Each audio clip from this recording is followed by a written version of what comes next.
Bonjour et merci de nous retrouver dans La famille en question. Pas toujours facile pour les parents de surveiller ce que les enfants regardent à la télévision. 2h10, c'est la durée moyenne passée chaque jour devant le petit écran par les 4-10 ans. Fenêtre sur le monde, la télé regorge aussi d'images violentes que les plus jeunes absorbent sans protection, faute de surveillance parentale. Alors comment regarder intelligemment la télé, outil familial de loisirs? C'est le thème de cette émission. Pour cela, je reçois Véronique. Bonjour. Vous êtes mère, bonjour, de 2 enfants. On va vous voir dans quelques instants dans un reportage.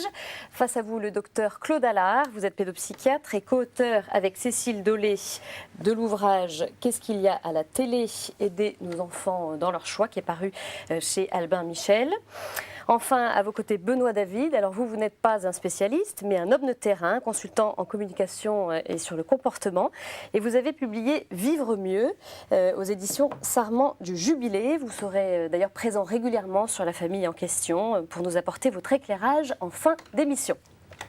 Alors, avant d'entamer cette discussion, je vous propose de voir un reportage réalisé chez Véronique.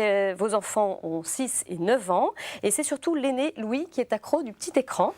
Vous arrivez cependant à gérer plutôt bien leur accès à la télévision. Ce reportage a été réalisé par Philippe Mouret. Qu'est-ce que tu as comme devoir pour demain? Tu me montres? Après l'école, la question qui se pose pour Véronique, c'est les devoirs. Louis, 9 ans, et Isor, 6 ans, de leur côté, voudraient bien regarder la télé. Alors, savoir orthographier les mots suivants. Bon, on se détend une demi-heure? Allez, autorisation pour une demi-heure de télé. Quelle chaîne, Loulou? 171. C'est quoi? Cartoon Network. Tu es d'accord, Isa? Oui. 20 minutes de détente? Ok. Non, c'est bon. En semaine, il n'y a pas de télé, parce qu'il y a les devoirs, parce qu'on rentre tard, parce qu'il y a plein de choses à faire. Sauf quand, par exemple, un jour où je ne travaille pas, où je suis plus disponible à eux, bon, là, on se dit, tiens, on va regarder un petit quart d'heure ensemble la télé. Pour se détendre, mais on cadre bien. Le samedi, il y a un petit peu plus de liberté, et puis le dimanche aussi, souvent, on regarde en famille. On se fait des plateaux télé. Mais dans nombre de familles, la télévision fait office de babysitter et les enfants sont laissés seuls devant l'écran. Ces parents laissent la liberté à leurs enfants vis-à-vis de la télévision par peur du conflit. Isor, t'aimes bien? Quoi? Oui. On peut pas mettre autre chose. Bon, alors. Tu veux bien qu'on mette autre chose? Non, non, c'est moi. On va partager. Après celui-là, alors? Oui. Bon, alors on va faire un truc. On va faire 10 minutes pour Isor et 10 minutes pour Louis. Bah, on se dispute ou sinon c'est le premier qui tient la télécommande. Malgré la vigilance de Véronique, Louis et Isor ne sont pas à l'abri de la violence ou de la nudité répandue sur les écrans. La première fois que j'ai regardé Spider-Man, j'avais, je sais pas, 5 ans, on va dire. À chaque fois que je le regardais le soir, ça me faisait des cauchemars. Serge Tisseron explique que l'agressivité de la télévision pour les enfants n'est pas que dans le contenu des programmes. Quand on parle de violence à la télévision, on a tout de suite à l'esprit les programmes violents, les actualités, les films de fiction. En fait, il faut se rendre compte que la télévision peut faire aussi violence aux enfants par son rythme, surtout pour les enfants petits, des plans très courts, des ruptures de couleurs, des ruptures de lumière. Il y a des élèves qui vont avoir... À travers la télévision, Louis et Isor sont parfois soumis à la dureté de l'actualité. C'est un record pour moi. Bon, il y a des images qui me font pas peur, mais qui me donnent envie de vomir. Comme par exemple aux infos, un jour j'ai vu un enfant qu'on a opéré, ils ont arrêté le cœur, on le voyait, c'était affreux. Je me souviens de l'événement du 11 septembre, donc c'était en 2001. Tu devais avoir 5 ans. Et la télé était ouverte parce que je la regardais. Et puis je me suis absentée 2-3 minutes de la pièce. Et je me souviens de toi en train de regarder donc, ces images en boucle qui tournaient de ces attentats. Et puis je t'entendais me dire mais maman, t'as vu le film? Mais t'as vu ce qui se passe dans le film? Et là, je me suis dit, oh là là, mais qu'est-ce qui se passe entre réel et réalité? Enfin, il faut que j'agisse, quoi. Il faut que... C'est grave ce qui se passe, je ne peux pas lui laisser croire que c'est un film. Et puis donc, on a tout de suite éteint la télé. Et puis, je me suis dit que... Enfin, Louis était sidéré devant l'image. Et là, je me suis dit, on arrête, là, c'est trop de violence. Cette difficulté qu'ont les enfants, surtout avant 6 ans, à distinguer l'image de fiction de la réalité, la publicité pour enfants en joue. Elle consacre 80% de ses budgets à la télévision. Enfin, la pub agit en eux, et d'ailleurs elle est faite pour ça. Alors quand ils sont petits, c'est pénible parce qu'ils ne s'en rendent pas compte. Et on voit bien que dans les magasins, ils sont orientés sur les produits dont parle la télé. Dès que j'allume la télé, je suis plongée, je ne peux plus m'arrêter. Le conflit principal, je pense que c'est le manque de communication. C'est-à-dire que la télé, elle est chronophage, quoi. Enfin, oui, elle nous prend tout notre temps, le temps où on peut être ensemble et où on peut se parler. Et donc ça, pour nous, c'est vraiment important de gérer des moments de télé, des moments où on est ensemble, qui sont quand même rares. Pour nous, c'est super important d'avoir des temps où on ferme complètement la télé, parfois pour des week-ends entiers, et où on parle, on lit, on est ensemble. Faire les devoirs. Je dors en première pour les devoirs. Ouais, mais tu vas éteindre la télé maintenant, c'est bon là.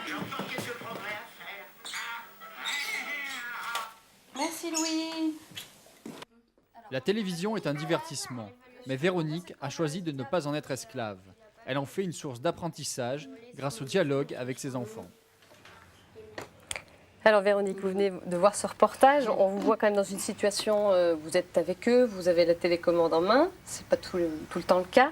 Alors quel filtre ont vos enfants face au programme quand ils sont seuls devant le petit écran? Bon, en général, je suis pas très loin, donc en général, quand je suis pas là, je n'autorise pas forcément la télé. Enfin, on marche sur la confiance, donc quand je suis pas là, en général, ils sont trop petits pour rester seuls, donc il y a forcément quelqu'un à la maison. Donc, ou j'autorise ou j'autorise pas en fonction. Et quand je suis pas là, je dis bon, ok, vous pouvez regarder telle chaîne de telle heure à telle heure, mais pas telle autre chaîne parce que j'ai des bonnes raisons de penser que. Donc il y a des consignes assez précises. Il y a des consignes et puis on marche sur la confiance, puis on en parle surtout. Enfin, Louis surtout verbalise beaucoup, donc j'arrive à savoir ce qu'il a vu et voilà. Et votre petite fille, Isor, qui est plus jeune? Isor, elle est plus jeune en effet. Et alors elle, la difficulté, c'est qu'entre réel et imaginaire, c'est le même monde. Donc là, je suis un petit peu plus prudente pour les images de violence parce que contrairement à son frère, elle ne le verbalise pas, elle ne le dit pas et ça génère de l'angoisse. Je le vois comme ça. Et bon, pour nous, la télévision, bon, là on est dans la gestion, mais quelquefois on la regarde en famille et on apprend à nos enfants à la regarder de manière intelligente, à décrypter certaines choses. Quelle place elle occupe cette télé chez vous en famille? C'est un petit peu toujours en tension. Il faut tout le temps qu'on essaye d'être acteur, d'être libre face à la télé, de ne pas dépendre de cette sollicitation qui est là au milieu de notre salon en permanence. Donc elle occupe une place, la place qu'elle doit occuper. Elle est quand même au milieu du salon. Elle est au milieu du salon. Mais sans que vous y passiez trop de temps non plus devant. On essaye de faire des choix pour ne justement gérer le temps de parole familiale, qui est quand même, enfin le temps d'être ensemble. Comme je disais, il y a des week-ends entiers où on choisit de ne pas la regarder explicitement. Puis il y a d'autres week-ends où on regarde des programmes, il y a des documentaires super, où il y a des films de science-fiction qui plaisent à mon fils et à mon mari et qui regardent. Voilà. Et alors, quand vous avez des situations de tension, ça arrive forcément, lui qui ne veut pas éteindre ou qui veut regarder telle chaîne, comment vous gérez ça? Alors, comme ce ne sont pas encore des ados, j'estime que j'ai le dernier mot. Et que je gère, je me rends maître de la télécommande et j'essaye de négocier. Parce qu'il y a des programmes que Louis sera apte à regarder, que Isor, ma plus petite, ne supportera pas. Donc dans ce cas-là, on vit en famille, il faut faire en sorte que tout le monde s'y retrouve. Donc là, en l'occurrence, un quart d'heure pour Louis, et un quart d'heure pour Isor. Et ça fonctionne assez bien? Écoutez, ça fonctionne. Ouais. Et en quoi la télé peut vous aider dans votre rôle d'éducateur? Est-ce que c'est le cas dans certaines occasions? Alors oui, je ne vais pas dire que ça nous aide, mais c'est c'est comme Internet et comme les Game Boy et comme toute chose dans la vie. C'est une occasion de dialogue. Donc ça ne ferme pas le dialogue, mais au contraire, ça peut l'amorcer, l'ouvrir. Oui, parce qu'on peut relever des choses et puis il faut être beaucoup à l'écoute de ses enfants quand ils regardent la télé. Il y a des choses qui sortent. Par exemple, je me souviens de Louis devant une publicité où les gens étaient assez dénudés. Puis il me dit, écoute maman, je sais pas, cette image, je suis pas très à l'aise. puis alors, c'est tout un débat sur la pudeur, c'est naturel, c'est une manière de protéger ton intériorité, ton identité, c'est normal. Je comprends pourquoi t'es pas à l'aise. Bon voilà, ça ouvre le dialogue de cette manière-là, tout simplement. Qu'est-ce que vous en attendez de la télévision ? Alors moi personnellement j'aime beaucoup les documentaires, donc j'en attends une ouverture informative, puis distrayante aussi, pourquoi pas. Qu'est-ce que j'en attends d'autre ? J'en attends ce qu'on peut attendre aussi de la lecture, enfin une ouverture, ouais. Et par rapport à vos enfants ? Pareil, mais alors j'en attends, par rapport à mes enfants, je trouve que c'est un outil d'éducation à la liberté. C'est un moyen de leur apprendre à ne pas être dépendant de toutes les sollicitations qu'on peut avoir tout le temps dans la vie, à tout niveau, hein. Finalement, la télé, elle peut permettre cette indépendance par rapport à toutes les sollicitations de la vie en une éducation au quotidien. Voilà, tout simplement. Et par rapport à votre conjoint, comment est-ce que vous parlez des choix, des programmes ? Comment ça fonctionne entre vous ? Alors, entre nous deux, bon, lui, en fait, il travaille beaucoup et tard le soir, et c'est vrai qu'il a besoin d'un sas le soir. J'ai mis beaucoup de temps à le comprendre, mais le soir, il se met devant la télé en regardant vraiment n'importe quoi. Tout ce qui passe. Voilà, pendant 1 heure. Alors maintenant, j'ai compris. Donc, je laisse. Vous laissez et puis, faire. 1 heure après, détendu, et on parle. Et puis là, on choisit et on zappe ensemble. Voilà. Il faut d'abord le sas en premier, sas de décompression. Bon, j'ai mis du temps à le comprendre. Docteur Allard, vous êtes pédopsychiatre et assez spécialisé sur ces questions de l'impact de la télé, des images. Alors justement, quel est l'impact des images violentes sur les enfants ? Alors, l'impact des images violentes, il dépend d'abord de la nature de l'image, c'est-à-dire que l'enfant ne va pas réagir de la même manière. Vous parliez tout à l'heure dans le film des Twin Towers. Effectivement, ça c'est de la réalité, c'est du réel et c'est du réel en direct. C'est la mort en réel en direct. Donc ça c'est effectivement particulièrement violent, puisque souvent quand il y a une catastrophe, c'est dans l'après-coup, c'est pas maintenant que ça se passe. Et là, on l'a vu simultanément. Donc, et du coup, et l'autre chose, c'est que l'enfant, alors là, c'était le pire, parce que pour les Twin Towers, l'info a pris le pas sur les programmes de distraction enfantine. Donc, c'était le mercredi matin, ils avaient leur télé du matin, et le mercredi matin, ils ont été arrosés de Twin Towers qui se sont défoncés, sont effondrés, sans qu'on leur ait explicité suffisamment de quoi il s'agissait. Et même les parents eux-mêmes ne savaient pas trop qu'est-ce qui se passait. Même nous, les adultes, on ne savait pas trop qu'est-ce que c'était que ce truc qui tombait sur la terre entière, je dirais. Hein. Donc du coup, les parents étaient aussi en difficulté pour aider les enfants à contenir l'angoisse, puisque eux-mêmes étaient angoissés. Voilà. Donc ça, je dirais, c'est la mort en direct, c'est vraiment la pire des choses. Il y a eu aussi, rappelez-vous, cette petite fille qui s'engluait là au Mexique lors d'un tremblement. Et puis il y a eu aussi cette malheureuse histoire d'un jeune Palestinien et son père qui se faisait descendre. Et avec l'angle de vue, particulièrement une focale courte, on voyait ça en direct. Donc ça, effectivement, quand on a fait ce travail avec Cécile Dolé, on s'est rendu compte que les enfants regardaient, donc ce que les enfants regardaient le plus, au fond, c'était non pas les dessins animés, comme on pouvait peut-être le penser, mais c'était le JT, les téléréalités, c'est-à-dire en fait des programmes pour adultes. Et ça, faute de contrôle. Et alors, faute de contrôle, enfin on va dire aussi parce qu'il y a besoin, comme vous en avez parlé, d'un partage familial. Alors ce partage, il a en quelque sorte des limites qui doivent être posées, hein, mais encore faut-il que pour les parents, ils aient conscience que ce qui se passe dans la tête d'un enfant, c'est pas la même chose que ce qui se passe dans la tête d'un adulte. Puisque eux, ils ont, on va dire, un parent d'une trentaine d'années, ils ont 30 ans de télé derrière eux, ils ont grandi avec ses progressions, et aussi donc une expérience particulière, et ils peuvent avoir le recul en tant qu'adultes vis-à-vis d'images qui vont faire effraction. Les enfants, non. Les tout petits, vous l'avez très bien dit tout à l'heure, ma petite, elle est peut-être plus sensible et puis elle dit pas trop. Hein.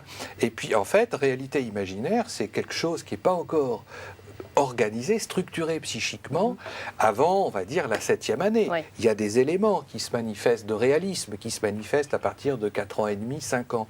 Mais il y a encore cet état d'esprit de l'enfant qui, au fond, donne foi à ce qui bouge. C'est ce qu'on appelle la pensée animiste de l'enfant. C'est-à-dire, il croit, tant qu'enfant, je vais vous dire, tant qu'un enfant croit au Père Noël, eh bien, ça veut dire qu'il y a encore une confusion entre réalité et imaginaire. Alors, l'effraction a d'autant plus d'impact, si vous Sur les voulez, petits. que l'enfant est petit, Oui. qu'il ne Justement, comprend pas ce qui se passe et qui vit. Il vit la situation directement, émotionnellement. Et si vous voulez. évoquez justement l'âge un petit peu où la pensée se structure et où l'enfant fait le distinguo entre réalité et fiction, 6-7 ans. Avant, alors il vaut mieux éviter aux enfants, aux tout petits, de regarder la télé ? Qu'est-ce que vous préconisez ? Écoutez, moi je dirais, vous savez, maintenant la mode c'est le jeunisme. Alors maintenant on va même donner la télé au biberon. Bon, écoutez, soyons raisonnables. On ne peut pas faire découvrir un univers uniquement par le biais du visuel et de l'auditif, et on ne peut pas découvrir d'abord cette extériorité qu'est l'univers virtuel avant que l'enfant ait eu à même de se saisir de la réalité par ses propres sens, par ses sensations, son goût, son olfaction, le fait de tenir debout, de se rouler par terre, d'éprouver son corps, de progresser dans cette découverte avec nous, parce que les parents, ils sont là pour soutenir, pour contraindre, pour échanger à travers cette modalité corporelle. Donc si on anticipe en mettant que du virtuel, ça a les effets suivants.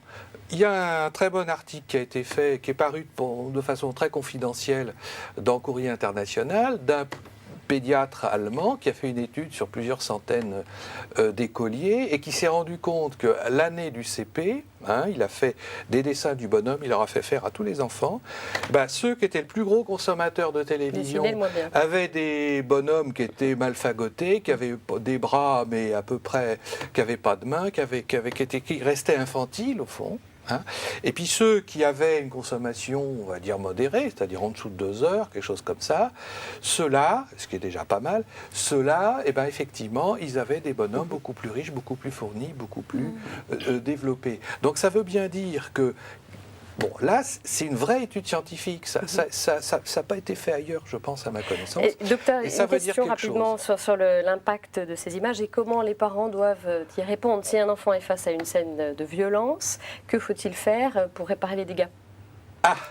Bien sûr. D'abord, il faut être là. Parce que c'est pareil. Quand on a essayé de travailler la question avec Cécile, on s'est rendu compte que beaucoup de parents n'étaient pas là. C'est-à-dire qu'ils font confiance spontanément à ce qui est diffusé, et ils ne se disent pas forcément il faut que je surveille ce qui se passe. Bon, alors maintenant, avec la multiplication des chaînes, aussi bien sur le câble satellite que la TNT, ils se disent quand même il faut que je veille au grain. Quelque part, il y a quand même cette position-là. Mais plus ou moins, il y a des gens qui ne se posent même pas la question. Tout dépend un petit peu, je dirais, de son niveau et de culture et de sa position de parentalité. Vous avez actuellement beaucoup de parents qui sont des parents copains. Il n'y a plus de limite. Entre toi et moi, on est pareil. Ça, c'est faux. Ça veut dire que ça va donner des enfants qui vont être très mal plus tard, parce qu'on est différents. Il y a les grands, il y a les petits, il y a les adultes, il y a les garçons, il y a les filles, il y a les hommes et il y a les femmes. Et on est bien différents. Donc, ça veut dire que il faut que les repères soient présents. Voilà. Alors, effectivement, dans certains cas, il n'y en a pas, et ce n'est pas la télé qui va donner les repères, puisque, effectivement, il y a de tout à la télévision. Il n'y a pas que de la violence, heureusement, et puis je dirais que la violence, tout dépend aussi comment elle est contextualisée. C'est-à-dire que si vous avez un exposé, je ne sais pas, admettons un film de Zorro avec un combat de cap et d'épée, Zorro il tue des hommes effectivement, mais on va dire il n'y a pas d'effet sur le sang qui coule, il y a une verbalisation, parce que dans certains films il y a quand même du texte qui explicite la situation. Si vous avez une action brute sans explication de texte derrière, ça n'a pas de sens pour le petit enfant, et même pour les grands, ça n'a pas beaucoup de sens non plus. Donc il y a ça. Et puis du côté parental, bien se rendre compte que parfois l'enfant il réagit de drôle de manière. C'est assez drôle, en consultation on a ça parfois. Tout d'un coup, les parents disent « Ah bah oui, il dort mal en ce moment, on ne sait pas ce qu'il a ». Et puis, de fil en aiguille, on dit « Bon, bah, comment ça va ?» identifier Et puis, l'angoisse. il dit « Ah bah oui, l'autre fois j'ai vu Scream, quand même, j'ai eu peur ». Comment t'as vu ça? T'as vu Scream ou ça? Ah bah j'étais chez un copain, il y avait une cassette qu'on nous a passée, puis c'est la grande sœur qui nous a fait voir, etc. C'était très rigolo pour elle. Effectivement, à 17 ans, c'est très rigolo de voir Scream, mais à 5 ans, c'est très angoissant.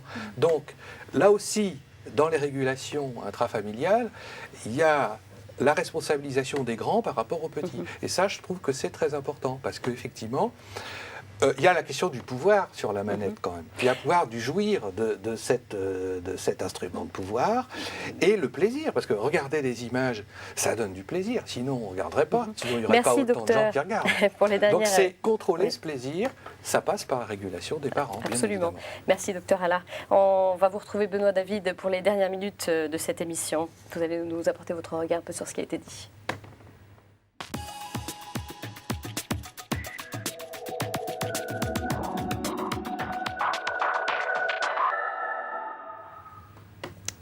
On vous écoute, Benoît David. Écoutez, moi, à mon avis, quand on parle de la télévision et quand on la vit, il y a déjà 3 mots qui sont assez forts, de mon point de vue. C'est d'une part la conviction. Les parents doivent avoir une conviction quand ils regardent la télévision, donc ils doivent la transmettre vis-à-vis de cette conviction à leurs enfants. Il y a de la passion, vous avez parlé du plaisir. Et puis, il y a de l'éducation. Alors, quand on regarde, de mon point de vue, sur la télévision, il y a 2 grands axes. Il y a l'autorité parentale, vous en avez parlé, on l'a vu dans le film avec votre fils Louis. Et cette autorité parentale, à mon avis, c'est une forme d'intelligence qui doit être dans le couple ou dans la maison, au sens économique du terme. Et cette autorité parentale, elle passe, à mon avis, par 2 mots. Aimer et aider. C'est-à-dire mettre en avant l'idée que c'est vrai, nos enfants peuvent voir la télévision, c'est un outil de sociabilité, donc il faut bien qu'ils parlent eux-mêmes des émissions qu'ils ont vues. Donc quelque part, c'est une forme d'amour que de leur donner la possibilité de la regarder. Et puis c'est aussi de les aider à faire des choix et de voir dans quelle mesure ils vont faire en sorte de ne pas regarder telle ou telle émission. Donc, il y a l'idée de la privation. Et puis, de l'autre côté, il y a le regard de l'enfant, c'est-à-dire le bien-être.